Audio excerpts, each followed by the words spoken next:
Hello friends, my name is Abhishek Verma और code मंत्रा web learn में आपका स्वागत है। आज इस लेक्चर में हम बात करेंगे डायनेमिक मेमोरी एलोकेशन के पहले फंक्शन के बारे में जिसे बोला जाता है मेलॉक। अब मेलॉक की बात की जाए तो मेलॉक क्या होता है, मेलॉक कैसे वर्क करता है, उसका बिहेवियर क्या होता है, उसका आर्किटेक्चर क्या होता है, इन सारी चीजों को हम डिटेल में डिस्कस करेंगे। और मैं आपको श्योरिटी दे रहा हूं कि इस लेक्चर के बाद में आप ये नहीं बोल पाओगे कि मुझे मेलॉक फंक्शन नहीं आता है। मगर एक चीज ध्यान रखना, मेलॉक की बात करें तो मेलॉक का आर्किटेक्चर तो आपको समझ में आ जाएगा, मगर उस मेलॉक के द्वारा जो मेमोरी क्रिएट होगी वो डायनेमिक जो मेमोरी क्रिएट होगी, तो उस मेमोरी को मैनेज करने का जो काम होगा वो पॉइंटर्स करेगा। तो अगर आपने अभी तक पॉइंटर्स के कंसेप्ट को नहीं समझा है, क्योंकि अभी तक मैंने आपको पॉइंटर्स के जो कंसेप्ट बताए थे उन सारे कंसेप्ट का अब यूज होना चालू होगा। तो अभी तक जो कंटेंट था वो सारा थ्योरेटिकल था, इट्स ओके, मगर वो सारे के सारे कंसेप्ट अब एज इट इज यूज होना चालू करेंगे हर प्रोग्रामिंग कंसेप्ट के साथ में। और यहां से हम स्टार्ट कर रहे हैं हमारी लो लेवल प्रोग्रामिंग को, जिसमें आपको यह पता चलेगा कि इंटरनली एग्जैक्ट कंसेप्ट कैसे वर्क करते हैं। अरे इंटरनली कैसे वर्क करेगा, फंक्शन इंटरनली कैसे वर्क करेगा, स्ट्रिंग इंटरनली कैसे वर्क करेगा। इसके अलावा अदर कंसेप्ट भी किसके ऊपर डिपेंड करते हैं, पॉइंटर्स के ऊपर। तो प्लीज पॉइंटर्स के जो कंसेप्ट मैंने आपको एक्सप्लेन किए थे, पॉइंटर क्या होता है, पॉइंटर वेरिएबल का टाइप क्या होता है, अर्थमेटिक ऑपरेशन क्या होते हैं, ये सारी चीजें, साथ ही साथ इसके पहले जो 3 वीडियोस हैं जो डायनेमिक मेमोरी एलोकेशन के बारे में मैंने आपको बताए हैं कि मेमोरी क्या होती है, स्टैक मेमोरी और हीप मेमोरी क्या होती है, इसके अलावा compile time memory allocation, run time memory allocation, साथ ही साथ स्टैटिक मेमोरी एलोकेशन क्या होता है। Actually compile time memory allocation को अपन क्या बोलते हैं, स्टैटिक मेमोरी एलोकेशन। तो वो सारी चीजें आपके माइंड में प्रॉपर्ली क्लियर होना चाहिए। डन। तो चलिए स्टार्ट करते हैं हमारे पहले इंपॉर्टेंट फंक्शन के साथ में जिसे बोला जाता है हीप। बट आगे बढ़ने से पहले अगर आप हमारे इस चैनल पर नए हो तो प्लीज सब्सक्राइब माय चैनल और share this content with your friends. मैं आपको श्योरिटी दे रहा हूं कि आप लो लेवल प्रोग्रामिंग कंसेप्ट और अपकमिंग जब डेटा स्ट्रक्चर सीरीज आएगी तो उसमें आपको कोई इशू नहीं आएगा। रिमेंबर, मैं आपको इंप्लीमेंटेशन के लिए रेडी करना चाहता हूं, ना कि थ्योरेटिकल कंटेंट के लिए। तो प्लीज इन कंसेप्ट्स को प्रॉपर्ली समझने की कोशिश करो, क्योंकि डेटा स्ट्रक्चर एक थ्योरेटिकल कंसेप्ट है, बट उसको जब आप इंप्लीमेंट करोगे तो आपको डायनेमिक मेमोरी एलोकेशन की रिक्वायरमेंट पड़ेगी। तो चलिए स्टार्ट करते हैं हमारे पहले फंक्शन के साथ में जिसका नाम होता है मेलॉक। मेलॉक की बात की जाए तो मेलॉक को अगर आपको समझना है तो मैं आपको एक एग्जांपल देता हूं। देखिए, क्या आपने कभी, मान लीजिए आपकी बात की जाए तो आपके घर में क्या है, मान लीजिए शादी है, एक फंक्शन है, कोई जन्मदिन है या कोई भी व्हाटएवर, कोई भी फंक्शन है, और आपके घर पे क्या है, बहुत सारे मेहमान आए। तो अपन क्या करते हैं, हम हमारे घर में एक वही टाट पट्टी बिछाते हैं, पंगत जिसको नॉर्मली बोलते हैं गांव में। डन। और हम क्या करते हैं, हम लोगों को वहां बिठाते हैं और वहां पे खाना सर्व करते हैं। डन। अब मेरे पॉइंट को यहाँ पे समझने की कोशिश करो। अगर उस एग्जाम्पल की बात की जहां पर आप क्या करो, आपके घर में जो मेहमान आए हैं 10, 15, 20, उन लोगों को क्या करो, खाना सर्व कर रहे हो। अब यहां पर आप एक चीज नोटिस करिएगा, अगर आपको पंगत में खाना सर्व करते आता है, डन, तो मैं आपको गारंटी दे रहा हूं कि आपको मेलॉक समझ में आ जाएगा। पंगत में मान लीजिए कोई एक व्यक्ति है जिसका काम क्या है भाई साहब, उसका काम है सबके बैठने के लिए टाट पट्टी बिछाना, कि जहां पर लोग बैठेंगे तो वो जो पर्सन है जो क्या कर रहा है, उन सभी के लिए एक मेमोरी क्रिएट कर रहा है, वो मेलॉक है। और एक पर्सन जो सभी को अलग अलग जाके खाना सर्व कर रहा है, और वो है आपका पॉइंटर। डन। क्योंकि पॉइंटर जो खाना सर्व करने वाले व्यक्ति को क्या करेगा, वो पहले वाले व्यक्ति को खाना सर्व करेगा और खाना सर्व करने के बाद अगले वाले व्यक्ति के सामने आ जाएगा। और यही बिहेवियर पॉइंटर्स अर्थमेटिक है, एक मेमोरी एड्रेस है दूसरे मेमोरी एड्रेस पर।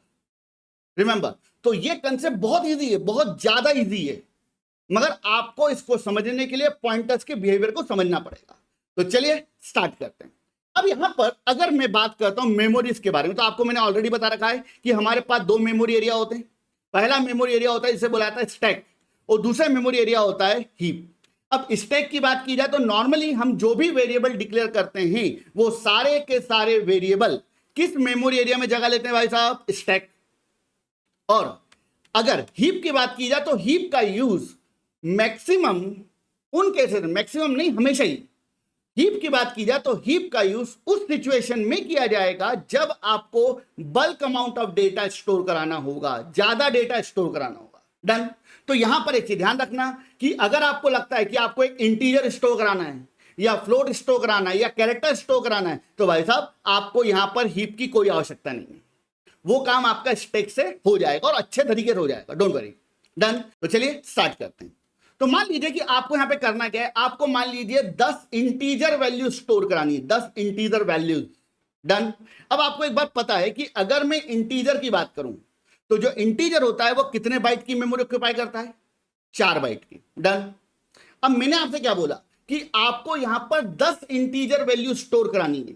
अब 10 इंटीजर की बात की जाए, मतलब एक इंटीजर 4 बाइट, तो 10 इंटीजर टोटल मिला कितने बाइट की मेमोरी ऑक्यूपाई करेंगे, टोटल मिलाकर 40 बाइट्स, 40 बाइट्स की मेमोरी ऑक्यूपाई करेंगे आपके 10 इंटीजर। डन। अब पॉइंट को यहां पे ध्यान समझना, अगर जैसे मैंने आपको बोल दिया कि भैया आपको 10 इंटीजर स्टोर कराने में, यह भी तो बोल सकता था कि भाई साहब आपको 20 इंटीजर स्टोर कराने, तो 20 इंटीजर के केस में आपको कितनी मेमोरी लग जाती, 80 बाइट। अगर मैं आपसे बोल देता अभी आपको 30 इंटीजर स्टोर कराने तो कितनी मेमोरी लग जाती है आपको, 120 बाइट्स। या मान लीजिए मैंने आपसे बोल दिया होता 100 इंटीजर स्टोर कराने, तो इस केस में कितनी मेमोरी लगती, अप्रॉक्स 400 बाइट्स। यस और नो, बिल्कुल सही बात है। अब यहां पे प्रॉब्लम क्या है, प्रॉब्लम यहां पर यह है कि भैया अगर मैं 10 इंटीजर के लिए मेमोरी, देखो एक इंटीजर की मेमोरी की बात अलग है, मगर मैं ज्यादा इंटीजर के लिए अगर मेमोरी क्रिएट कर रहा हूं या ज्यादा इंटीजर या फ्लोट या कैरेक्टर इनके लिए मेमोरी क्रिएट कर रहा हूं, तो प्रॉब्लम यहां पर स्टैक है, क्योंकि आपको पता है कि जो स्टैक होता है उसका साइज क्या होता है भाई साहब, लिमिटेड, छोटा। डन। और मुझे क्या करना है, मुझे यहां पर uncertain amount of data store कराना है। डन। मैं एक प्रोग्राम बना रहा हूं जिसमें मैं यूजर से बोल रहा हूं कि भाई साहब इंटर कराओ कितनी वैल्यू आपको स्टोर करानी है, तो यूजर ने बोला एंटर, आपने वहां पे लिख दिया क्या, enter the number of elements. Done. फिर वहां पर उसने इंटर करा दिया 100, तो क्या होगा, 100 इंटीजर के लिए मेमोरी बन जाएगी। तो भैया अगर 100 इंटीजर के लिए मेमोरी स्टैक में बन गई, चलो मान लो बन गई, कोई इशू नहीं है, मगर मान लीजिए उसने अगली बार में इंटर करा दिया 1 लाख, तो क्या 1 लाख इंटीजर को यहां पर स्टैक हैंडल कर पाएगा ना। डन। तो इस केस में अपन किसका यूज करेंगे भाई साहब, हीप मेमोरी का। डन। तो अगर आपको हीप एरिया में कोई मेमोरी क्रिएट करनी है, if you want to create memory inside heap area, in such case आप एक फंक्शन का यूज करोगे जिसको बोला जाता है मैलॉक। अब मैलॉक की बात की जाए तो मैलॉक का पूरा नाम क्या होता है, एम मतलब मेमोरी, एलॉक मतलब एलोकेशन, रिमेंबर।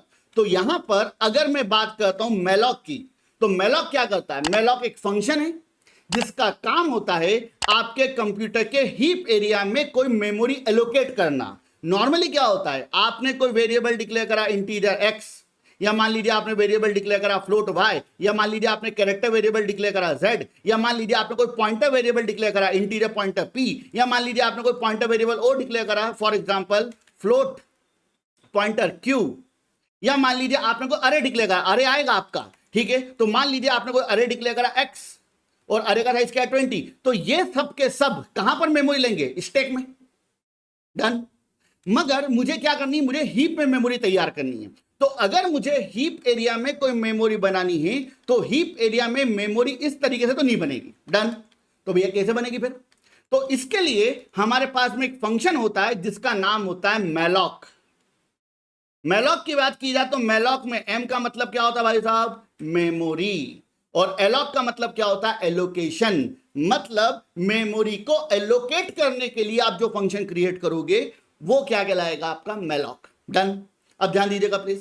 अब मैलॉक फंक्शन की बात की जाए तो मैलॉक फंक्शन को अगर आपको सी लैंग्वेज में यूज करना है, जैसे प्रिंटफ की बात की जाए तो प्रिंटफ को अगर आप आपके प्रोग्राम में यूज करते तो क्या करते थे, आप एक हेडर फाइल का यूज करते थे। उस हेडर फाइल का नाम क्या था, stdio.h, स्टैंडर्ड इनपुट आउटपुट।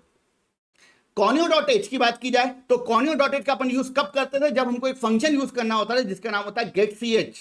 तो वैसे ही अगर आप मैलॉक की बात की जाए तो मैलॉक फंक्शन का अगर आप यूज करना चाहते हो आपके प्रोग्राम में, तो उस केस में आप यहां पर एक हेडर फाइल का यूज करोगे जिसका नाम होता है stdlib.h। डन। इसके अलावा एक चीज ध्यान रखना, stdlib.h की बात की जाए तो ये आपके टर्बो कंपाइलर और आपके जीसीसी कंपाइलर दोनों पे काम करती है। डन। मगर अगर आप मान लीजिए केवल टर्बो कंपाइलर की बात करो तो टर्बो कंपाइलर में अगर आप मेलॉक का यूज करना चाहते हो तो आपके पास दो हेडर फाइल हैं, दोनों में से कोई भी एक लगा दो। डन। तो टर्बो कंपाइलर में आप यूज कर सकते हो कौन सी हेडर फाइल, stdlib.h, या फिर इसके अलावा एक हेडर फाइल और होती है जिसका नाम होता है alloc.h। तो अपनी श्रद्धा भक्ति के अनुसार आप जिस भी हेडर फाइल का प्रयोग करना चाहते हो आप कर सकते हो, यू कैन। मगर ध्यान रखना जीसीसी कंपाइलर, क्योंकि अपन जीसीसी पे काम कर रहे हैं, तो यहां पर हमारी हेडर फाइल का नाम क्या होगा, stdlib.h। डन। अब ध्यान दीजिएगा प्लीज। तो यहां पर अगर मैं मेलॉक की बात करूं तो मेलॉक का मतलब क्या होता है, एम मतलब मेमोरी, एलॉक मतलब एलोकेशन। मेलॉक फंक्शन की बात करें तो मेलॉक फंक्शन का काम होता है आपके हीप एरिया में कोई मेमोरी क्रिएट करना। रिमेंबर, मेलॉक फंक्शन कभी भी स्टैक एरिया में मेमोरी क्रिएट नहीं करेगा, वो मेमोरी कहां पर क्रिएट करेगा, आपके हीप एरिया में। डन। तो चलिए यहां पर एक एग्जांपल के थ्रू आते हैं। तो मैंने अभी आपसे क्या बोला था कि मान लो कि आपको 10 इंटीजर स्टोर कराने हैं, तो 10 इंटीजर स्टोर कराने के लिए मैं यहां पर स्टैक मेमोरी का यूज नहीं करूंगा, मैं किसका यूज करूंगा भाई साहब, हीप मेमोरी का। तो अगर 10 इंटीजर को मुझे स्टोर कराना है तो मुझे यहां पर कितने बाइट की मेमोरी रिक्वायर्ड पड़ेगी, ऑब्वियसली बात है भैया 20 बाइट की, नहीं रे 40 बाइट की, हाँ सॉरी मैं टर्बो के अकॉर्डिंग चले गया था। हाँ, तो यहां पर आपको कितने बाइट की मेमोरी रिक्वायर्ड पड़ेगी, 40 बाइट की। डन। तो यहां पर आपको मेलॉक के ब्रैकेट में लिखना पड़ेगा कि आपको कितने बाइट्स की मेमोरी रिक्वायर्ड है। रिमेंबर, तो यहां पर मैंने क्या मेंशन कर दिया, 40। डन। तो पॉइंट को समझो, ये जो 40 लिखा हुआ है ये क्या बता रहा है, number of bytes which we required to store data. हमारा जो भी डेटा है उस डेटा को स्टोर करने के लिए जितनी मेमोरी आपको चाहिए वो हम यहां पर क्या करेंगे, मेंशन करेंगे। डन। क्लियर है। तो मैंने यहां पर क्या लिख दिया, मेलॉक 40। मगर एक चीज ध्यान रखना, जब आप प्रोग्राम बनाओगे तो यह स्टेटमेंट थोड़ा सा प्रॉब्लमेटिक है। क्यों प्रॉब्लमेटिक, मैं आपको समझाता हूं। एक बात मुझे बताओ, अगर आपकी बात की जाए, आप कौन सा कंपाइलर यूज कर रहे हो, मान लो टर्बो। अब भैया टर्बो कंपाइलर के अकॉर्डिंग अगर बात की जाए तो आपको यह बात पता है कि टर्बो कंपाइलर में इंटीजर कितने बाइट की मेमोरी लेता है, 2 बाइट की। तो भैया अगर आपने लिख दिया मेलॉक 40 तो यहां पर टर्बो कंपाइलर के अकॉर्डिंग कितने बाइट की मेमोरी बन जाएगी भाई साहब, 20 इंटीजर, क्योंकि एक इंटीजर 2 बाइट का होता है टर्बो कंपाइलर में, और आपने क्या लिख दिया मेलॉक 40। तो इस केस में 40 बाइट की मेमोरी बन जाएगी। और 40 बाइट की मेमोरी की बात की जाए तो 40 बाइट की मेमोरी में आपके कितने इंटीजर स्टोर होते हैं, 20। मगर मुझे यहां पर कितने इंटीजर स्टोर कराने, मुझे यहां पर केवल और केवल 10 इंटीजर स्टोर कराने, वो भी किसके अकॉर्डिंग, जीसीसी कंपाइलर के अकॉर्डिंग। तो मैंने यहां 40 लिख दिया, मगर यही कोड टर्बो कंपाइलर के अकॉर्डिंग थोड़ा सा एक्सीड कर जाएगा। डन। क्लियर है। अब यहां पर ये जो स्टेटमेंट आपने लिखा है, इस स्टेटमेंट को आप ऐसा नहीं लिखोगे। तो यहां पर आप लिखोगे कुछ इस तरीके से, मेलॉक, उसके बाद ब्रैकेट लगाओगे। अब आपको कितने इंटीजर के लिए मेमोरी बनानी है, 10। तो आपने यहां पर लिख दिया 10। डन। इनटू, एक इंटीजर की बात की जाए तो एक इंटीजर कितने बाइट की मेमोरी लेता है, 2 बाइट की। डन। तो मैं यहां पर डायरेक्टली 2 लिखने के बजाय मैं अगर यहां पर ऐसा लिख दूं तो साइज ऑफ इंटीजर, यस और नो। डन। तो इसका मतलब क्या हो गया, मेलॉक मतलब मेलॉक, कोई टेंशन नहीं है। और यहां पर क्या हुआ, ब्रैकेट में क्या लिखा हुआ, 10 इंटू साइज ऑफ इंटीजर। अब सोचो कि अगर ये कोड जीसीसी कंपाइलर पे वर्क करेगा तो क्या होगा, size of integer, size of integer GCC compiler पे कितना बताएगा, 4 बाइट, और 4 इंटू 10 कितना हो जाएगा आपका 40। तो अगर ये कोड जीसीसी कंपाइलर पर रन होगा तो वहां पर क्या बोल देगा, 40 बाइट्स। डन। मगर यही कोड अगर मान लो कौन से कंपाइलर पर रन हुआ, टर्बो, तो वहां पर साइज ऑफ इंटीजर कितना होता है आपका 2। तो क्या हो जाएगा, 10 इंटू साइज ऑफ इंटीजर। तो एक इंटीजर कितने बाइट का है, 2, और 10 का मल्टीप्लाई करो क्या हो जाएगा आपका 20। तो यही कोड टर्बो कंपाइलर के अकॉर्डिंग कितने बाइट की मेमोरी क्रिएट करेगा, 20। और यही कोड जीसीसी कंपाइलर के अकॉर्डिंग कितने बाइट की मेमोरी क्रिएट करेगा, 40। क्योंकि हमें यहां पर कंपाइलर टू कंपाइलर कोड को एक जैसा रखना है। मैं ये नहीं चाहता कि टर्बो के अकॉर्डिंग अलग कोड लिखूं, जीसीसी के अकॉर्डिंग अलग कोड लिखूं।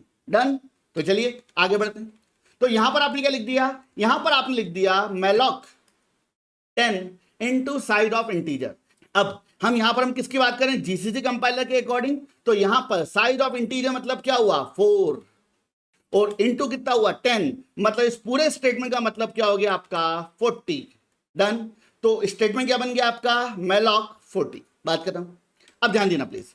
तो malloc की बात करो, malloc करता क्या, malloc का काम होता है आपके कंप्यूटर के हीप एरिया में कोई मेमोरी क्रिएट करना। डन, क्लियर है। अब यहां पे मान लो कि जैसे आपने स्टेटमेंट लिखा malloc, तो ये स्टेटमेंट क्या करेगा, ये स्टेटमेंट आपके कंप्यूटर के हीप एरिया में एक मेमोरी क्रिएट कर देगा। डन। क्या करेगा भाई साहब, एक मेमोरी क्रिएट। और इस मेमोरी की बात की जाए तो ये मेमोरी कितने बाइट की मेमोरी होगी भाई साहब, 40 बाइट की। तो मान लो इस मेमोरी की शुरुआत 1001 से हुई और ये मेमोरी खत्म कहां पर होगी 1040। डन। तो यहां पर 1001 से लेकर 1040 क्या है भाई साहब, इसका एड्रेस। मगर आपको एक बात पता है कि हम हमेशा किसकी बात करते हैं, बेस एड्रेस की। तो ये कौन है भाई साहब, हमारा बेस एड्रेस। बात खत्म। डन। तो मेलॉक का काम क्या होता है, मेलॉक का काम होता है मेमोरी क्रिएट करना। कौन से एरिया में, हीप में। तो जैसे आपने स्टेट में लिखा मेलॉक 40, तो यहां पर क्या हुआ 40 बाइट की मेमोरी बन गई, किस एरिया में, हीप एरिया में। डन। तो चलिए, तो ये था मेलॉक का पहला काम। मैं सारे वर्क यहां पर मेंशन कर रहा हूं, आपको समझना पड़ेगा स्टेप बाय स्टेप। तो मेलॉक का पहला काम क्या था, create memory in heap area. Done, clear, कोई समस्या। चलिए आगे बढ़ते हैं। अब यहां पर मेलॉक ने मेमोरी तो बना दी, कहां पर, हीप एरिया में। कितने बाइट की मेमोरी बना दी भाई साहब, 40 बाइट की। बात खत्म हो गई। अब यहां पर मैंने आपको एक बात बोली थी पहले। अब यहां पर हीप एरिया की बात किया, तो हीप एरिया के बारे में मैंने आपसे पहले बोला था कि अगर हीप एरिया में हम कोई मेमोरी क्रिएट करेंगे तो हीप एरिया में बनने वाली मेमोरी का कोई ना कोई एड्रेस होगा। तो भैया यहां पर एड्रेस है, क्या एड्रेस है भाई साहब, 1001। डन। उस मेमोरी की बात की जाए तो उस मेमोरी में आप कोई डेटा स्टोर कर सकते हो, तो भैया यहां पर डेटा स्टोर किया जा सकता है, कोई प्रॉब्लम नहीं है। मगर हीप एरिया में अगर कोई मेमोरी एलोकेट होगी तो उस मेमोरी का कोई नाम नहीं होगा। डन। केवल और केवल क्या होगा, एड्रेस। मतलब इस पर्टिकुलर मेमोरी की बात की जाए तो इस मेमोरी को अगर मुझे एक्सेस करना है तो एक्सेस करने का मेरे पास केवल एक साधन है, और वो कौन है, उसका एड्रेस। डन। चलिए अब आगे बढ़ते हैं। अब यहां पर मेलॉक का पहला काम क्या हुआ कि मेलॉक ने हीप एरिया में एक मेमोरी क्रिएट कर दी, कितने बाइट की, 40 बाइट की। डन। अब ध्यान देना प्लीज, सेकंड इंपॉर्टेंट पॉइंट। यहां पर मान लो कि आपने आपके प्रोग्राम में कोई वेरिएबल डिक्लेयर किया, इंटीजर एक्स। अब नॉर्मली वेरिएबल कहां पर जगह लेते हैं भाई साहब, स्टैक एरिया में।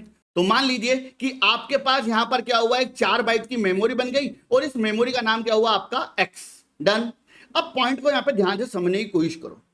जब आपने यहां पर स्टेटमेंट लिखा इंटीजर एक्स, तो एक्स की बात किया तो एक्स क्या है भाई साहब, एक वेरिएबल जिसके लिए कितने बाइट की मेमोरी बनेगी, 4 बाइट। डन। और इस मेमोरी का टाइप क्या होगा, इंटीजर। मतलब जब ये स्टेटमेंट आपने लिखा तो आपने एग्जैक्टली ये बताया कि भैया ये जो 4 बाइट की मेमोरी बन रही है इसमें इंटीजर प्रकार का डेटा स्टोर करवाया जाएगा। डन, सही बात है। अब मान लीजिए आपने अगेन एक स्टेटमेंट लिख दिया, मान लीजिए फ्लोट वाई, क्या होगा, फिर एक 4 बाइट की मेमोरी बनेगी आपके पास में और इस मेमोरी का नाम क्या हो गया भाई साहब, वाई। और इस स्टेटमेंट का मतलब क्या हुआ कि भाई साहब एक काम करो, 4 बाइट की एक मेमोरी क्रिएट करो और उस 4 बाइट की मेमोरी में किस प्रकार का डेटा स्टोर करना है हमको, फ्लोट। आप स्पेसिफाई कर रहे हो कि भैया ये इसमें इंटीजर वैल्यू स्टोर होगी, इसमें फ्लोट वैल्यू स्टोर होगी, इसमें फलाना वैल्यू स्टोर होगी, इसमें ढिमका वैल्यू स्टोर होगी। बट यहां पर अगर मैं मेलॉक की बात करूं तो जब आपने यहां पर मेलॉक का यूज किया तो आपने एक चीज नोटिस करी होगी कि यहां पर मैंने कुछ भी मेंशन नहीं किया है। मैंने यहां पर कुछ ऐसा थोड़ी लिखा है, इंट मेलॉक मतलब इंटीजर के लिए मेमोरी एलोकेशन करो। इंट मतलब इंटीजर, एम मतलब मेमोरी और एलॉक मतलब एलोकेशन। डन। मैंने ऐसा कुछ भी नहीं लिखा। डन। ना ही मैंने यहां पर लिखा है क्या, फ्लोट मेलॉक मतलब फ्लोट के लिए मेमोरी एलोकेट करो, नहीं मैंने कुछ भी नहीं लिखा। मैंने यहां पर केवल क्या स्टेटमेंट लिखा हुआ है, मेलॉक। और मेलॉक का मतलब क्या हुआ, मेमोरी एलोकेशन। डन। तो एक चीज ध्यान रखना, मेलॉक की बात की है तो मेलॉक का काम होता है केवल और केवल मेमोरी को एलोकेट करना, मगर मेलॉक ये नहीं बताता है कि आपको किस प्रकार की वैल्यू के लिए मेमोरी एलोकेट करनी है। मैं आपको एक सिंपल से एग्जांपल पे लेके आता हूं। आपकी बात की जाए तो मान लो आप किसी कॉलोनी में गए, आपको क्या करना था, आपको मान लीजिए एक नया प्लॉट परचेस करना है, आपको मकान बनाना है, और उस मकान बनाने के लिए आपको क्या करना है, प्लॉट चाहिए। तो आप एक ब्रोकर के पास, आपने उस ब्रोकर से बोला कि भाई साहब हमारे स्क्वायर फीट। डन। तो आपने क्या करा, आपकी रिक्वायरमेंट है यहां पर एक प्लॉट, आपकी रिक्वायरमेंट प्लॉट नहीं है, आपकी रिक्वायरमेंट है मकान बनाना। डन। मगर उस मकान को बनाने के लिए आपको क्या चाहिए, प्लॉट चाहिए। तो आप एक ब्रोकर के पास गए और ब्रोकर से बोला भाई साहब हमको एक 4000 स्क्वायर फीट का एक प्लॉट चाहिए। डन। अब ब्रोकर की बात करो, ब्रोकर ने बोला ठीक है भाई साहब दिलवा देंगे, कैसी बात कर रहे हो आप। तो उसने क्या करा, उसने कॉलोनी में अलग अलग जगह पे सर्च किया और उसमें से ऐसा कोई प्लॉट जो 4000 बाइट का है, डन, या फिर 4000 स्क्वायर फीट का है, वो खाली है। तो उन्होंने क्या बोला, ठीक है सर मिल जाएगा, कैसी बात करो, दिलवा देते हैं आपको। अब क्या करा, उसने आपको प्लॉट दिखाया, आपको प्लॉट दे दिया, आपके नाम पे उसकी क्या करवा दी, रजिस्ट्री करवा दी। डन। अब मेरे पॉइंट को ध्यान से समझना, ब्रोकर की बात की जाए तो उसका काम क्या था, उसका काम था आपको प्लॉट दिलवाना, मतलब आपके लिए मेमोरी एलोकेट करवाना। डन। प्लॉट क्या है, आपके लिए एक मेमोरी जहां पर आपका मकान बनेगा, तो उसने क्या करा, आपके लिए एक मेमोरी एलोकेट करवा दी। यस और नो। डन।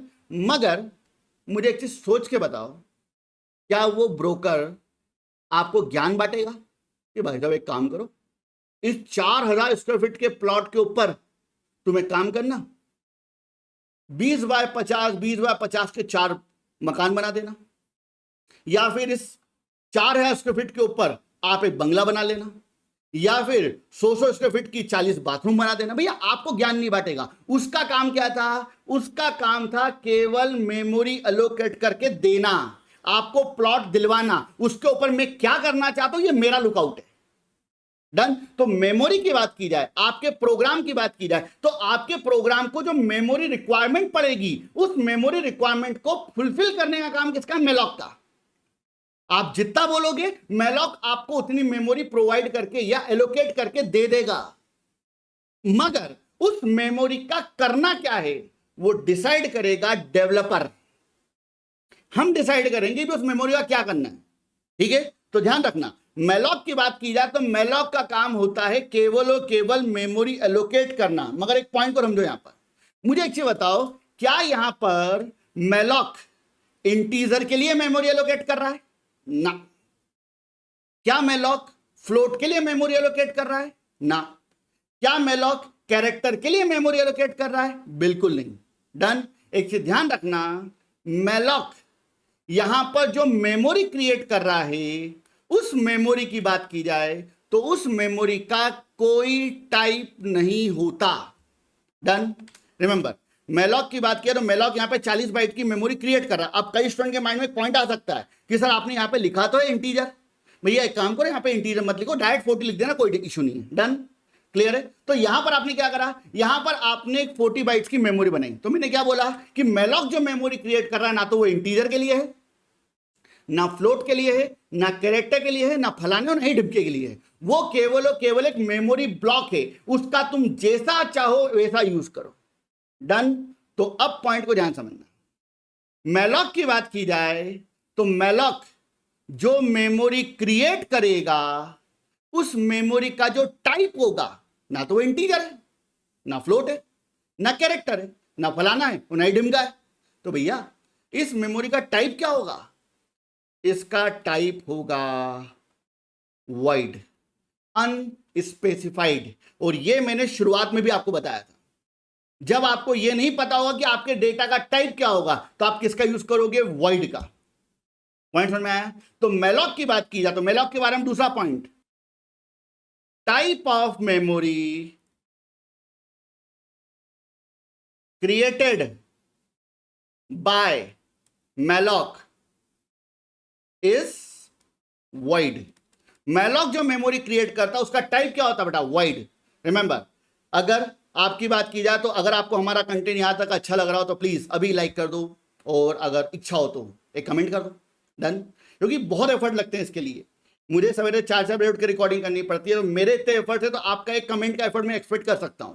तो प्लीज एक छोटा सा कमेंट और एक छोटा लाइक, और इस वीडियो के एंड के बाद में अगर आपको एक कंसेप्ट प्रॉपर समझ में आ जाए तो उसको एक बार शेयर भी कर देना, डन। चलिए आगे बढ़ते हैं। अब यहां पर मेलॉक क्या करता है, मेलॉक जो मेमोरी बनाएगा उस मेमोरी का टाइप क्या होगा, वॉइड।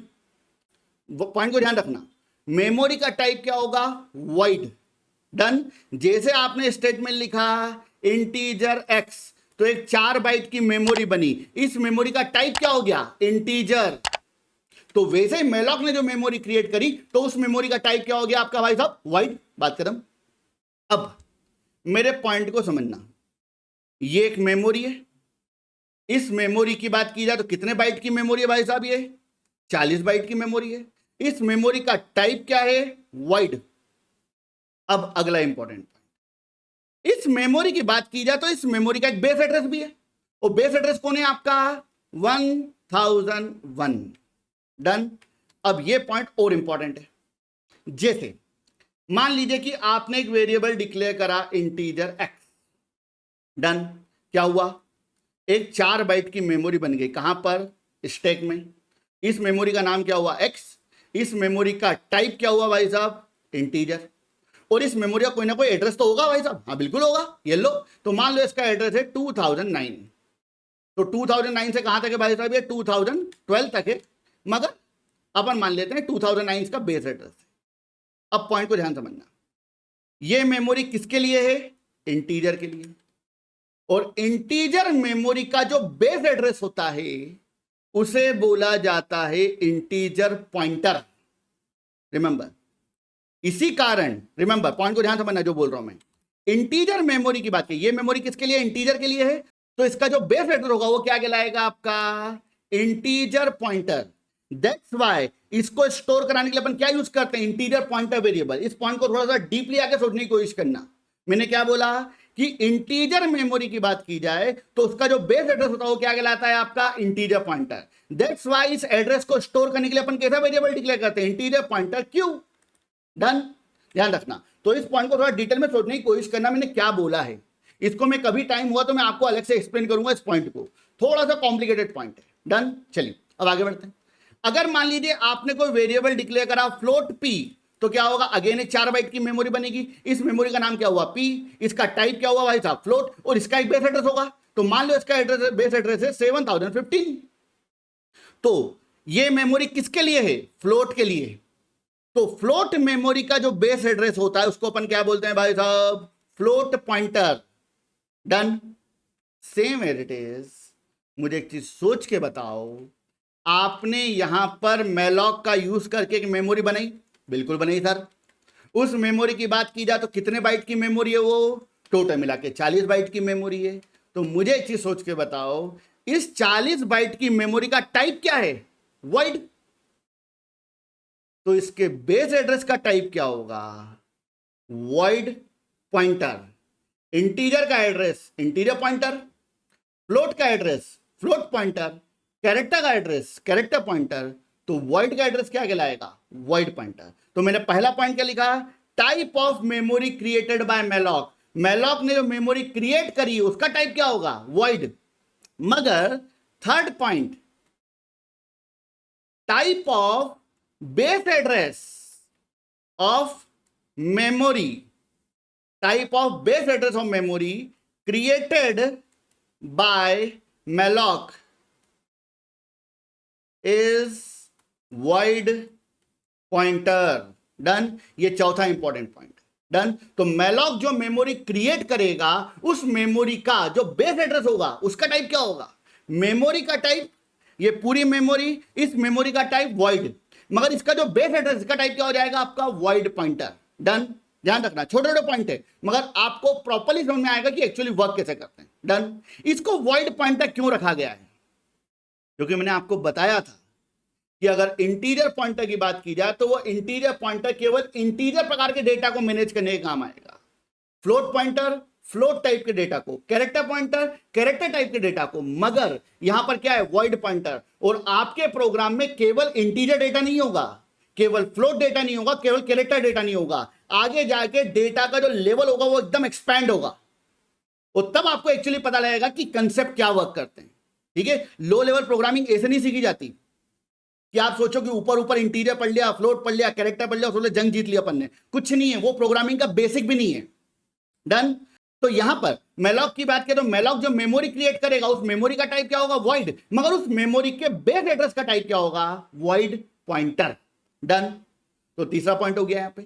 पहला पॉइंट मेमोरी बनाएगा कहां पर, हीप में। दूसरा पॉइंट जो मेमोरी बनाएगा उस मेमोरी का टाइप क्या होगा, वॉइड। और तीसरा पॉइंट जो मेमोरी बनाएगा उस मेमोरी के बेस एड्रेस का टाइप क्या होगा, वॉइड पॉइंटर। डन। अब एक चीज ध्यान देना, यहां पर चौथे पॉइंट पर आते हैं। चौथा पॉइंट, मेलॉक करता क्या है। मेलॉक मेमोरी बनाता है, किस टाइप की मेमोरी बनाता है, वॉइड टाइप की। उस मेमोरी का बेस एड्रेस क्या होता है, वॉइड पॉइंटर। मगर जो मेमोरी मेलॉक ने बनाई है उस मेमोरी का एड्रेस हमको चाहिए होगा, क्योंकि अगर वो एड्रेस हमारे पास नहीं आएगा तो हम उस मेमोरी को एक्सेस कैसे करेंगे, समझो इस बात को। डन। इस मेमोरी को अगर मुझे एक्सेस करना है तो मुझे क्या चाहिए, इसका एड्रेस। आप खुद सोचिए कि अगर आप कोई प्रोग्राम बनाते हो तो उस प्रोग्राम में अगर आपने कोई वेरिएबल डिक्लेयर करा तो आपको उस वेरिएबल का नेम पता होना चाहिए, तभी तो आप उस वेरिएबल को एक्सेस कर पाओगे। तो यहां पर भी क्या चाहिए, मुझे इस मेमोरी का बेस एड्रेस चाहिए। तो अब बात करते हैं चौथे पॉइंट के ऊपर। अब यहां पे ध्यान समझना, मेलॉक की बात की जाए तो मेलॉक ने क्या करा, मेमोरी बनाई, मगर ऐसा हमेशा नहीं होता।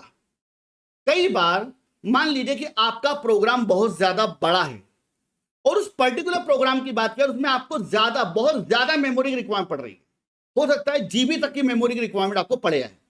तो इस पर्टिकुलर केस में हो सकता है, मैं ये नहीं बोल रहा हूं होगा, ये एक्सेप्शनल केस है, एक्सेप्शनल केस। हो सकता है कि मेलॉक से आपने बोला कि भाई एक काम कर, मेलॉक भाई एक काम कर, 1 करोड़ या 10 करोड़ बाइट की मेमोरी बना डाल। तो भैया अगर मान लो इस हीप एरिया में 10 करोड़ या 100 करोड़ बाइट की मेमोरी ही नहीं है, तो फिर ये मेलॉक मेमोरी कैसे बनाएगा। भैया मेमोरी तो उतनी ही एलोकेट होगी ना जितनी है। तुम्हारे सिस्टम में रैम कितनी है, 4 GB। तुम एक्सपेक्ट क्या कर रहे हो कि मुझे रैम कितनी चाहिए या हीप का साइज कितना होना चाहिए, 8 GB। कहां से होगा भाई साहब, जब मेमोरी ही नहीं है तुम्हारे सिस्टम में तो उस मेमोरी के बाहर कैसे जा सकते हो। डन। क्लियर। मेरे पास एक कोच क्लासरूम है, जिस क्लासरूम में बच्चों को पढ़ाता हूं मैं, तो उस क्लासरूम का साइज क्या है भैया, 10 बच्चे। और मुझसे कोई बोलता है भाई साहब 50 बच्चे बैठाओ, कैसे बैठाऊंगा भाई साहब, जब मेमोरी नहीं है मेरे पास में तो उससे बियॉन्ड कैसे जा सकता हूं मैं। डन। तो यहां पर भी ध्यान रखना, तो मेलॉक की बात की जाए तो मेलॉक 99% केसेस में आपको मेमोरी क्रिएट करके दे देगा, मगर एक्सेप्शनली ऐसा हो सकता है कि आपके प्रोग्राम को जितनी मेमोरी की रिक्वायरमेंट है उतनी मेमोरी आपके हीप एरिया में अवेलेबल ना हो। डन। इस केस में अगर आपके हीप एरिया में उतनी मेमोरी अवेलेबल नहीं है जितनी मेमोरी आपके मेलॉक फंक्शन को रिक्वायर्ड है, तो इस केस में मेलॉक आपको आउटपुट में जनरेट करके देगा नल। तो एक चीज ध्यान रखना, रिजल्ट में आपको नल कब मिलेगा, रिजल्ट में आपको नल तब मिलेगा जब मेलॉक के पास उतनी मेमोरी अवेलेबल नहीं है जितनी मेमोरी आपने उससे मांगी है। डन। अभी की बात किया तो आपने यहां पे क्या लिखा है, मेलॉक 40 बाइट्स कोई बहुत बड़ी मेमोरी नहीं है, उतनी मेमोरी नॉर्मली हीप एरिया में होगी। डन। क्लियर है। अब ध्यान देना प्लीज। अब नल की बात की जाए तो नल क्या होता है इसके बारे में आपको ऑलरेडी बता चुका हूं टॉपिक के अंदर, इसको बोलते हैं नल पॉइंटर। तो नल की बात करें तो नल की इनिशियल वैल्यू क्या होती है, 0 एड्रेस। डन। और मैंने आपको बताया था कि 0 एड्रेस जो होता है वो रिजर्व एड्रेस होता है, वो किसी भी वेरिएबल को असाइंड नहीं किया जाता। डन। अब ध्यान देना प्लीज। तो यहां पर पहला पॉइंट क्या था कि अगर मेलॉक से आपने बोला कि भाई एक काम कर, मेरे लिए कितने बाइट की मेमोरी बना दे, 40। और अगर मेलॉक हीप एरिया में 40 बाइट की मेमोरी अगर नहीं बना पाएगा तो वो आउटपुट में क्या रिटर्न करेगा, नल। तो ये जो नल है ये इंपॉर्टेंट है, इस नल का यूज करके हम चेकिंग लगाएंगे कि हमारे पास मेमोरी अवेलेबल है या नहीं है। डन। क्लियर है। तो यहां पर नल कब मिलेगा, जब मेलॉक यहां पर मेमोरी क्रिएट नहीं कर पाएगा। डन। आगे बढ़ते हैं। अब मान लो कि मेलॉक ने यहां पर मेमोरी बना दी। डन। तो जैसे यहां पर क्या हुआ, यहां पर एक 40 बाइट की मेमोरी बन गई है, 1001 से लेकर 1040। डन। तो अगर मेलॉक ने यहां पर मेमोरी बना दी तो इस केस में मेलॉक क्या देगा, तो इस केस में मेलॉक हमको प्रोवाइड करेगा बेस एड्रेस। डन। सिंपल सी बात है, जहां पर मेमोरी बनी है उस जगह कोई ना कोई एड्रेस होगा, तो मेलॉक क्या प्रोवाइड करेगा? मेलॉक हमको प्रोवाइड करेगा उस मेमोरी का बेस एड्रेस जो मेमोरी उसने हमारे लिए क्या करी है, एलोकेट करी है। तो यहां पर अभी की बात की जाए तो इस मेमोरी की बात की जाए 40 बाइट की, इस मेमोरी का बेस एड्रेस क्या है? 1001। तो मेलॉक आपको रिजल्ट में देगा 1001। सिंपल। डन। अब एक पॉइंट और सुन लो, मेलॉक क्या देगा आपको? Base address. कब देगा? जब मेमोरी बनेगी या नहीं बनेगी? बनेगी। अगर मेमोरी एलोकेट नहीं हुई तो क्या रिटर्न करेगा? नल। बात करें अब इस बेस एड्रेस की बात की जाए तो इस बेस एड्रेस का टाइप क्या होगा? अभी आपको बताया था मैंने, वॉइड पॉइंटर। रिमेंबर, तो ध्यान रखना, मेलॉक आपको रिजल्ट में देगा वॉइड पॉइंटर। मतलब सिंपल वर्ड में बात की जाए तो जो मेमोरी मेलॉक ने आपको प्रोवाइड करी है उसका बेस एड्रेस। डन। आगे बढ़ते हैं। अब यहां पर एक चीज ध्यान रखो, मेलॉक का काम यहां पे खत्म हो चुका है। दैट्स इट, मेलॉक खत्म। इसके अलावा कुछ है ही नहीं मेलॉक के बारे में। मेलॉक ने क्या करा? मेमोरी बना दी। कहां पर? हीप एरिया में। उसके बाद क्या करा? जो मेमोरी बनाई उस मेमोरी का टाइप क्या होगा? वॉइड। उसके बेस एड्रेस का टाइप क्या होगा? Void pointer. अगर मेमोरी बना देगा तो क्या रिटर्न करेगा? उसका बेस एड्रेस। अगर मेमोरी नहीं बना पाएगा तो क्या देगा आपको? नल। बात खत्म। सिंपल सी बात है, मेलॉक टॉपिक खत्म हो चुका है यहां पे। इसके बाद क्या? इसके बाद जो है वो सब आपका पॉइंटर वेरिएबल है। डन। तो चलिए अब आगे बढ़ते हैं। अब ध्यान दीजिएगा प्लीज, अब यहां पर पूरा का पूरा जो रोल है वो पॉइंटर कंसेप्ट का है जो अपन ऑलरेडी पढ़ चुके हैं। अब यहां पर एग्जांपल के लिए बात करते हैं। देखो, मेलॉक ने मेमोरी तो बना दी। अब मान लीजिए कि मेरे पास दो डेवलपर्स हैं, ये हमारे भाई साहब हैं, मान लो फॉर एग्जांपल हमारे अजय भैया। डन। और ये मान लो ये एक और भाई साहब हैं। डन। और इनका नाम क्या? मान लीजिए विजय भाई साहब। तो ये हमारे विज्जू भैया हैं या विजय भैया हैं, और ये कौन है? हमारे अजय भैया हैं। अब पॉइंट को ध्यान समझना, अजय की बात की जाए तो अजय कौन है? भैया वो एक सॉफ्टवेयर डेवलपर है, कंपनी में काम कर रहा है। विजय की बात करें, वो भी एक सॉफ्टवेयर डेवलपर है। डन। अब मेलॉक कोई अजय के लिए है? ना। मेलॉक कोई विजय के लिए है? ना। मेलॉक केवल मेमोरी को एलोकेट करने के लिए। डन। अब यहां पर अगर अजय की बात की जाए तो अजय क्या बोल रहा है? सर, ये जो मेलॉक ने मेमोरी बनाई है ना 40 बाइट की, इस 40 बाइट की मेमोरी में टोटल मिलाकर मैं 10 इंटीजर स्टोर करवाऊंगा। मैं ये चाहता हूं। डन। डेवलपर कुछ भी आ सकता है बेटा, आपके प्रोजेक्ट की रिक्वायरमेंट कुछ भी हो सकती है। इस 40 बाइट का आपको यूज करना है, वो तो आपके ऊपर डिपेंड करेगा ना कि आप इसका क्या यूज करना चाहते हो। तो अजय क्या बोल रहा है कि सर, इस 40 बाइट की मेमोरी में मैं क्या इंटर कराऊंगा? 10 इंटीजर। और विजय क्या बोल रहा है? सर, मैं 10 इंटीजर स्टोर नहीं कराना चाहता, मैं चाहता हूं कि इस 40 बाइट की मेमोरी में मैं क्या स्टोर कराऊंगा? 5 डबल। डन। दोनों की अलग अलग रिक्वायरमेंट है। डन। एक ही रिक्वायरमेंट, मतलब अजय की रिक्वायरमेंट क्या है? उस मेमोरी में क्या स्टोर कराना है? 10 इंटीजर वैल्यू। और विजय की बात करें तो विजय क्या चाहता है? वो इस 40 बाइट की मेमोरी में कितनी वैल्यू स्टोर कराना चाहता है? 5। कैसी वैल्यू? डबल। डन। अब एक चीज ध्यान रखना, यहां पर पूरा का पूरा खेल पॉइंटर्स का, तो इसको समझने के लिए अपन पहले यहां पर एक डायग्राम क्रिएट करते हैं। डन। तो यहां पर मेलॉक की बात करें, मेलॉक ने जो आपके लिए 40 बाइट की मेमोरी क्रिएट की थी, मैंने उस मेमोरी का एक बड़ा डायग्राम बना दिया यहां पर। और हर ब्लॉक की बात की जाए तो हर ब्लॉक कितने बाइट का है? यहां पर 1 बाइट। डन। अब ध्यान देना प्लीज, अब यहां पे पॉइंट को समझने की कोशिश करो। अजय की बात करें, अजय क्या चाहता है? अजय ये चाहता है कि इस 40 बाइट की मेमोरी में वो 10 इंटीजर वैल्यू स्टोर करे। एक इंटीजर कितने बाइट का? 4 बाइट का। 10 इंटीजर कितने बाइट के? 40 बाइट के। बिल्कुल आसानी से 10 इंटीजर वैल्यू स्टोर हो सकती है। विजय क्या चाहता है कि सर, मैं इसमें 5 डबल वैल्यू स्टोर कराना चाहता हूं। डबल, एक डबल कितने बाइट का होता है? 8 बाइट का। तो यहां पर मुझे 5 डबल स्टोर कराने, 8 पंजे 40, मतलब 5 डबल वैल्यू भी इजीली स्टोर हो सकती है यहां पे। डन। तो यहां पर दोनों की रिक्वायरमेंट अलग अलग है। मगर अब एक चीज ध्यान रखना, अगर मैं इस पर्टिकुलर मेमोरी की बात करूं, जो कंसेप्ट मैं आपको दे रहा हूं वो आपका बेस बनेगा, ध्यान रखना। अगर मैं इस पर्टिकुलर मेमोरी की बात करूं, ये जो आपके पास 40 बाइट की मेमोरी है, इस मेमोरी की अगर बात की जाए तो इस मेमोरी में आप 10 इंटीजर भी स्टोर करा सकते हो और आप इसमें 5 डबल भी स्टोर करा सकते हो। मगर ये तो एक कंप्लीट मेमोरी है ना, कितने बाइट की? 40 बाइट की। अब लॉजिकली बात की जाए तो लॉजिकली मुझे क्या करना है, लॉजिकली मुझे अजय के डेटा को स्टोर करने के लिए इस 40 बाइट के टुकड़े करने हैं, 10 4 बाइट के 10 टुकड़े इस मेमोरी के। और विजय की बात की जाए तो विजय का काम क्या है कि उसे यहां पर 5 डबल स्टोर कराने, तो उसे 8 बाइट के कितने टुकड़े बनाने पड़ेंगे, 5। अब एक चीज ध्यान रखो, यहां पर मेमोरी के कोई टुकड़े नहीं होंगे, केवल और केवल इस मेमोरी का लॉजिकल मैनेजमेंट होगा। अब वो लॉजिकल मैनेजमेंट कैसे होगा मैं आपको समझाने की कोशिश करता हूं। सोचो अगर अजय की बात की जाए तो अजय को क्या स्टोर कराने भैया, 10 इंटीजर वैल्यू।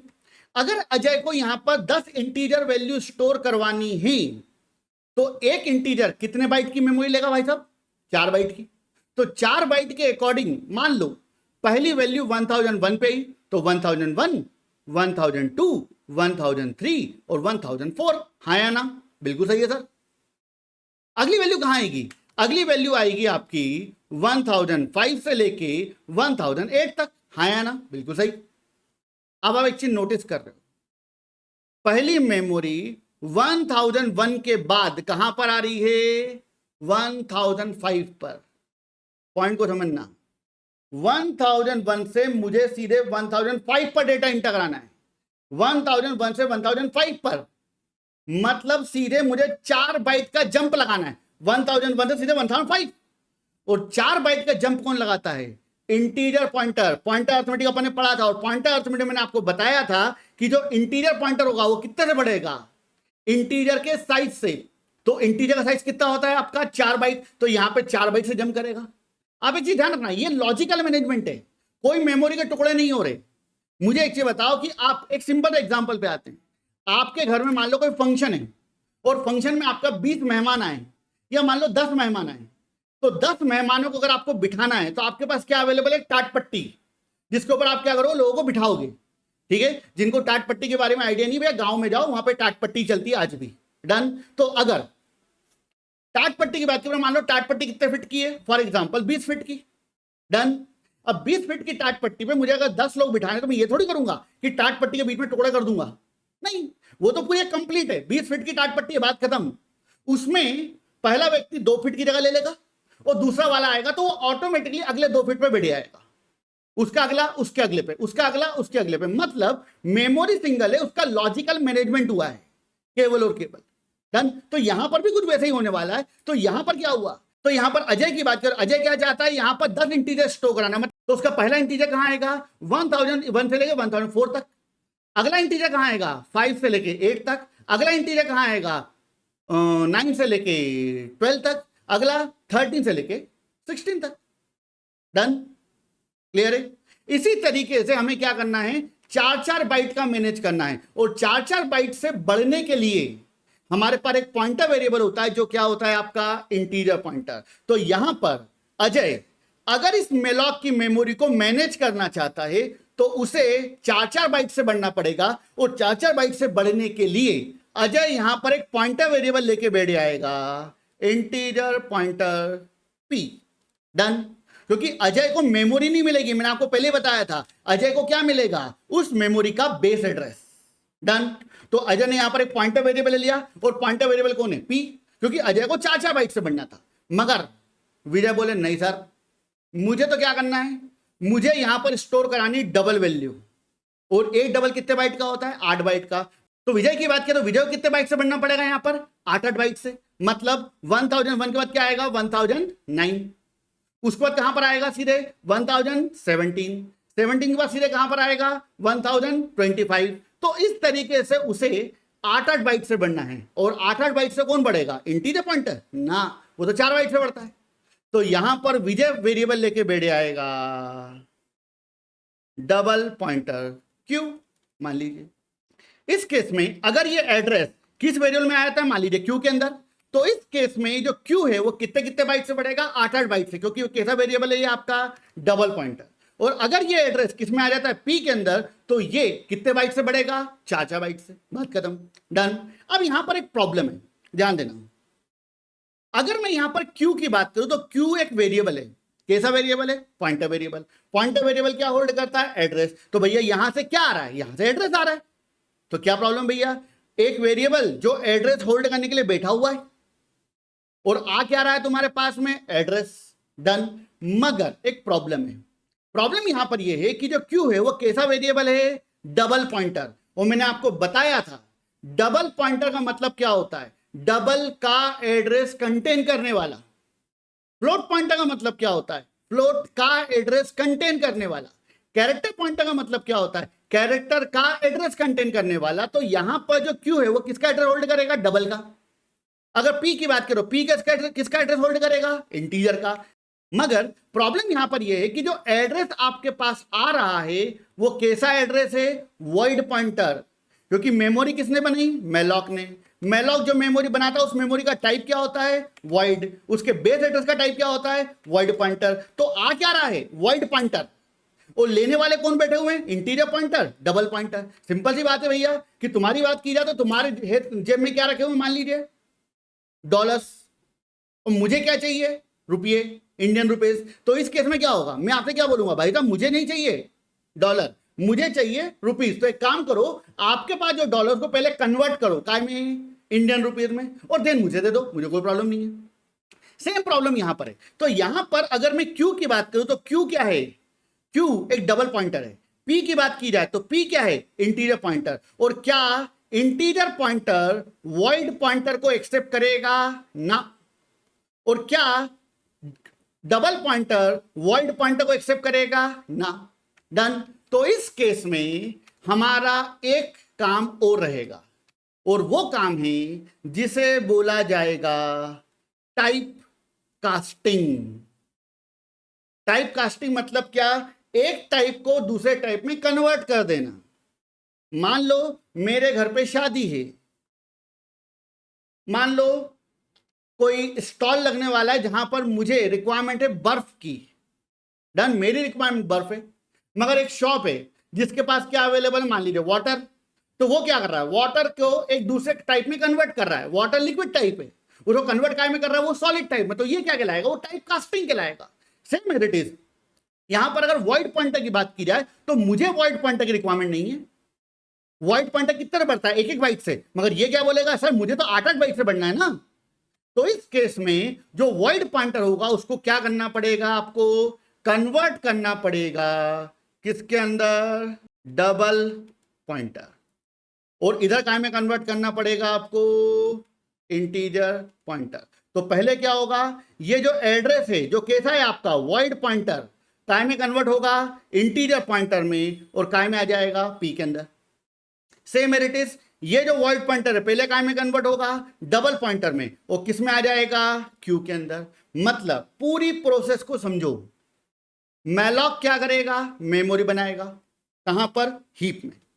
जो मेमोरी बनाएगा वो क्या इंटीजर, फ्लोट या कैरेक्टर के लिए होगी? नहीं, वो केवल मेमोरी है। उसका जैसा चाहो वैसा आप यूज कर सकते हो। डन। उस मेमोरी की बात करें, उस मेमोरी का टाइप क्या होगा? वॉइड। उस मेमोरी का जो बेस एड्रेस होगा उसका टाइप क्या होगा? Void pointer. मगर उस मेमोरी का जो यूज करने वाला है वो उस मेमोरी को अपनी रिक्वायरमेंट के अकॉर्डिंग क्या करेगा? कन्वर्ट करेगा। तो यहां पर जो मेमोरी बनी उस मेमोरी का बेस एड्रेस क्या था? 1001। कैसा है? Void pointer. मगर यूज कौन कर रहा है? अजय। तो अजय पहले वॉइड पॉइंटर को कन्वर्ट करेगा किसके अंदर? इंटीजर पॉइंटर में, क्योंकि वो इंटीजर डेटा पे वर्क करना चाहता है। और विजय की बात की जाए तो विजय क्या करेगा? उस एड्रेस को, उस वॉइड पॉइंटर को कन्वर्ट कर लेगा काय के अंदर? डबल पॉइंटर के अंदर, क्योंकि विजय जो है वो डबल डेटा पे काम करना चाहता है। डन। अब पॉइंट को ध्यान से समझना। अब यहां पर ये दो वेरिएबल हैं, पहला वेरिएबल कौन है? पी, और दूसरा वेरिएबल कौन है? डी। अब एक काम करते हैं, मैं यहां पर केवल एक वाले पैटर्न को लेकर चल लेता हूं, दोनों पैटर्न के लिए वर्किंग सेम होगी। डन। तो अगर मान लो मुझे इस मेमोरी के अंदर क्या स्टोर कराना है? 10 इंटीजर। तो मेरे पास पॉइंटर वेरिएबल कौन है? मेरा पॉइंटर वेरिएबल यहां पे पी है। और मैंने आपको बताया था कि कोई भी नॉर्मल वेरिएबल, पॉइंटर वेरिएबल हो, इंटीजर हो, फ्लोट हो, सब कहां जगह लेते हैं? स्टैक में। तो आपने यहां पर स्टैक में लिया इंटीजर पॉइंटर पी, और ये पॉइंटर वेरिएबल कहां पर जगह ले लेगा? स्टैक में। तो ये आपका पॉइंटर वेरिएबल हो गया। डन। और मैलॉक ने क्या करा था, मेमोरी बनाई थी, ये आपकी मेमोरी थी, उस मेमोरी का जो बेस एड्रेस है वो ये रहा, उस एड्रेस को अपन ने काय में कन्वर्ट किया, पहले इंटीरियर पॉइंटर में, वो किसको दे दिया, पी को, तो जो पी है उस पी के अंदर आ जाएगा उस मेमोरी का बेस एड्रेस, ये वाला, बात खत्म।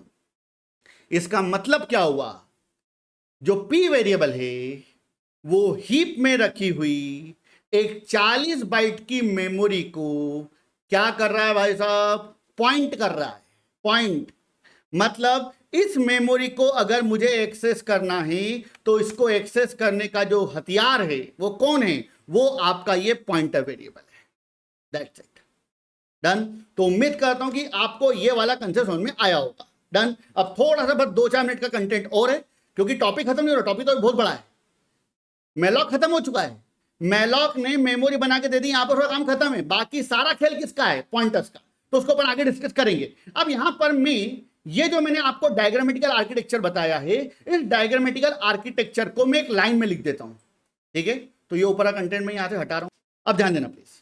तो अगर मैं यहां पर इस फ्लो की बात करूं, मैलॉक ने मेमोरी बनाई, बेस एड्रेस मिला, वो बेस एड्रेस पहले कन्वर्ट हुआ और कन्वर्ट होकर किसको मिल गया, पी को। इस वाले पूरे फ्लो की बात की जाए तो इस पूरे फ्लो को मैं यहां पर एक सिंगल लाइन में लिख रहा हूं। डन। तो चलिए, फर्स्ट ऑफ ऑल मेमोरी कितने बाइट की बनानी है भैया आपको, 40 बाइट की। तो आप प्रोग्रामेटिकली स्टेटमेंट कैसे लिखोगे, मैलॉक, और उसके बाद ब्रैकेट लगा के आपने लिख दिया मान लीजिए 40। मैं यहां पर साइड ऑफ नहीं लगा रहा हूं, डायरेक्ट लिख रहा हूं 40। डन। तो ये स्टेटमेंट क्या करेगा, ये स्टेटमेंट यहां पर एक 40 बाइट की मेमोरी बना देगा। बात खत्म हो गई, आगे बढ़ते हैं। इसके बाद में इस मेमोरी का जो मेमोरी बनेगी, इसका एड्रेस होल्ड करने के लिए कोई चाहिए, कौन है भैया, आपका पी। और पी कैसा वेरिएबल है, पॉइंटर वेरिएबल। तो मैंने यहां पर एक पॉइंटर वेरिएबल ले लिया, इंटीजर पॉइंटर पी। बात खत्म। तो मैलॉक जो मेमोरी बनाएगा उसका एड्रेस कहां में आ जाएगा, पी के अंदर। डन। अपन लिखते हैं ना कई बार C = A+B, तो A और B का आउटपुट कहां में आएगा, C में। तो वैसे ही क्या होगा, यहां पर मैलॉक की बात की जाए तो मैलॉक का जो आउटपुट आएगा वो कहां में आएगा, P में। मैलॉक का आउटपुट क्या है, मैलॉक का आउटपुट है एक एड्रेस। डन। अब ध्यान देना, मैलॉक ने मेमोरी बनाई, उस मेमोरी का बेस एड्रेस प्रोवाइड किया। बेस एड्रेस कौन है आपका, 1001। 1001 किस टाइप का एड्रेस है बोलो, वॉइड पॉइंटर। डन। मैं यहां पे लिख देता हूं वॉइड पॉइंटर। डन। अब मुझे किस में डालना है, पी में, और पी कैसा है आपका, इंटीरियर पॉइंटर। तो मुझे यहां पर एक लाइन लिखनी पड़ेगी कुछ इस तरीके से, इंटीरियर पॉइंटर। तो पहले क्या होगा, मैलॉक 40 बाइट की मेमोरी बनाएगा, उसका जो बेस एड्रेस 1001 है वो किसके पास जाएगा, इस वाले स्टेटमेंट के पास। और ये स्टेटमेंट जो लिखा हुआ है क्या करेगा, वॉइड पॉइंटर को कन्वर्ट कर देगा किसके अंदर, इंटीरियर पॉइंटर में, और किसको दे देगा, पी को। डन। तो इस तरीके से ये वाला आर्किटेक्चर वर्क करेगा। अभी इस टॉपिक को यही रहने दो, क्योंकि वीडियो काफी बड़ा हो चुका है ऑलरेडी। इसके आगे हम डिस्कस करेंगे नेक्स्ट वीडियो में, जिसमें मैं इस मेमोरी का यूज करना आपको बताऊंगा कि ये मेमोरी कैसे यूज की जाएगी। फंडामेंटल कंसेप्ट क्लियर है, तो ये कुछ नहीं है, बहुत ईजी चीजें हैं, केवल और केवल आपको अपने कंसेप्ट के साथ खेलना पड़ेगा। डन। तो उम्मीद करता हूं कि आपको हमारा कंटेंट पसंद आ रहा होगा। प्लीज अगर आपको समझ में आता है तो please like the video, subscribe my channel. अभी भी कई स्टूडेंट ऐसे हैं जो कि हमारे कंटेंट को रेगुलरली वॉच कर रहे हैं, मगर उसके बावजूद भी वो अभी तक हमारे चैनल को सब्सक्राइब नहीं किए हैं। तो भैया कर लो यार, क्या जा रहा है, ठीक है। डन। और अपने फ्रेंड्स के साथ इस कंटेंट को शेयर करो। मैं आपको गारंटी दे रहा हूं कि इसके बाद में जब आप हायर कंसेप्ट पे जाओगे तो आपके लिए प्रोग्रामिंग बच्चों का खेल बन जाएगा। डन। तो आज के लिए इतना काफी है। राधे राधे, जय श्री। हम कंप्यूटर प्रोग्रामिंग के इंपॉर्टेंट कंसेप्ट्स को आसान भाषा में विथ रियल लाइफ एग्जांपल आप तक पहुंचाते हैं, जो कि आपकी लॉजिकल थिंकिंग को इंप्रूव करने में हेल्प करेगा। अगर आपको हमारा ये कंटेंट और एक्सप्लेनेशन अच्छा लगता है तो प्लीज हमारे चैनल को सब्सक्राइब करें। ये आपके लिए तो फ्री है, लेकिन इससे हमें और नए प्रोग्रामिंग रिलेटेड वीडियोस को बनाने के लिए मोटिवेशन मिलता है।